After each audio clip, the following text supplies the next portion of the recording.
on est étudiant, on ne sait pas du tout comment marche une entreprise. Bon, une association, il y a peut-être des différences, mais en fait, c'est la même chose, hein. Il y a effectivement des impératifs financiers également, il y a des impératifs sociaux. Donc, savoir comment s'organise une structure, qu'elle soit marchande ou non marchande.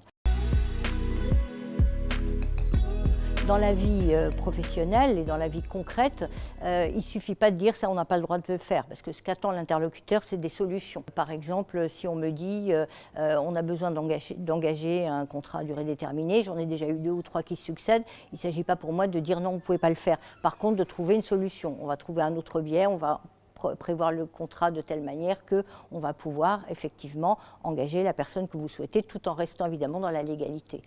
Parfois, on va nous exprimer un besoin dans un email, par un coup de téléphone rapide, mais au fond, on ne sait pas la raison d'être du besoin et c'est ça qu'on a besoin de creuser, puisque c'est ça qui va être vraiment le fil rouge pour permettre de déterminer quelles sont les solutions à apporter pour que la nouvelle pratique qu'on essaye de mettre en place soit conforme. Aujourd'hui, on ne peut pas dire que toutes les entreprises ont la même appétence au risque. Certaines sont très proches de la réglementation et en fait en font par exemple même un argument marketing. D'autres sont un peu plus cavalières. Donc c'est là où aussi il faut comprendre la culture de l'entreprise et de proposer des solutions en fonction du niveau du risque et à chaque fois présenter le risque. Soit si on est sur un pied d'égalité ou si au contraire on est la partie la plus faible, il faut réfléchir à qu'est-ce qui est important pour nous. Et quand on est dans une phase de blocage, il faut toujours réfléchir à élargir le problème. Pourquoi est-ce que c'est important pour moi? Puisque parfois, en fait, on se rend compte que nos interlocuteurs bloquent sur certains mots, sur certains termes, alors qu'au final, si on ne creuse pas quelle est la raison derrière ce blocage, on ne va pas comprendre qu'en fait, on pourrait complètement réécrire la clause et arriver à un consensus et arriver à des bonnes relations contractuelles. C'est savoir aussi partir d'un projet qui, par exemple, serait de créer une nouvelle plateforme ou un nouveau site internet et finalement, pas du tout, on fait une refonte de l'ancien. C'est aussi savoir comment gérer le Covid.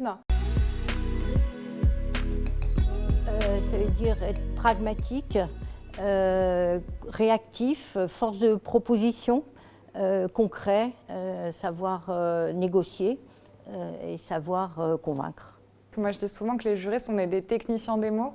Et quand on arrive à apprendre cette technique et à devenir vraiment expert, c'est à ce moment-là où on s'éclate. Et donc, il ne faut pas hésiter à peut-être au début pousser un petit peu pour après arriver au moment où on est bien, on comprend la règle, on a des problématiques qui sont compliquées et on aime ça.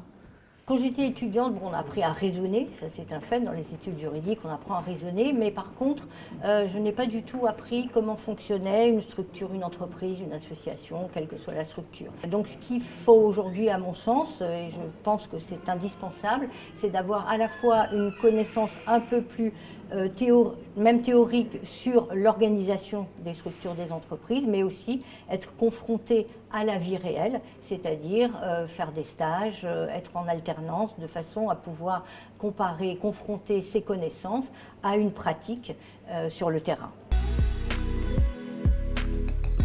Le SMNE est né d'un constat, d'une surcharge des universités en droit. Et l'idée de naissance de l'École supérieure des métiers du droit, c'est justement de permettre à ces étudiants d'apprendre le droit autrement. Le SMD prend le pari de s'attaquer aux besoins réels des entreprises dans ce secteur du droit, qui sont des métiers qui évoluent constamment, mais aussi d'anticiper finalement les innovations technologiques dans le legal tech et dans les métiers du droit en général, pour former des étudiants qui demain seront en entreprise directement opérationnels et qui ont en plus une vision sur l'évolution de leur métier. En apprenant le droit autrement, c'est également apprendre à pratiquer le droit dans un monde professionnel et dans le monde de l'entreprise, tout en associant bien évidemment les bases académiques des notions du droit fondamentales à toute compréhension. C'est dans la formation dès le début, et non pas en fin de cursus sur un master, mais vraiment dès le début, avoir conscience des enjeux de ce qu'est une entreprise, des différents services qu'on va retrouver dans une entreprise et du fonctionnement en général de l'entreprise. C'est aussi faire régulièrement des activités en entreprise, que ce soit sous forme de stage, sous forme d'alternance, peu importe, en tout cas, d'être dans l'entreprise et pas simplement d'être sur une approche théorique. Le premier aspect, c'est l'aspect légal, l'évolution de ce qu'on appelle la compliance, des obligations dans les entreprises, des différentes chartes de la RSE, de RGPD et d'autres. Et donc, nos étudiants doivent être en phase avec ce besoin-là.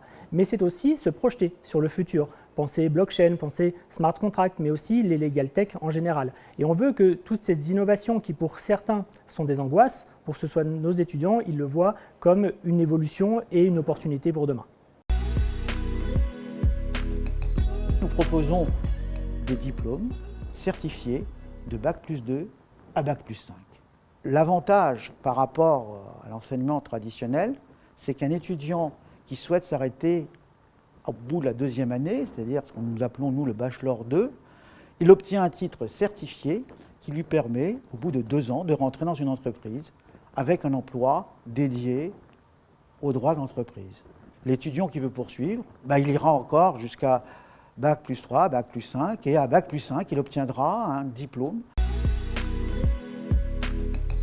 Quelqu'un qui a envie de travailler dans le secteur du droit trouve un endroit pour pouvoir apprendre dans de bonnes conditions, en petits groupes, avec des professionnels du secteur, mais aussi des professionnels d'autres services dans l'entreprise, et qu'il se sente à l'aise quand il passera le cap en rentrant dans l'entreprise.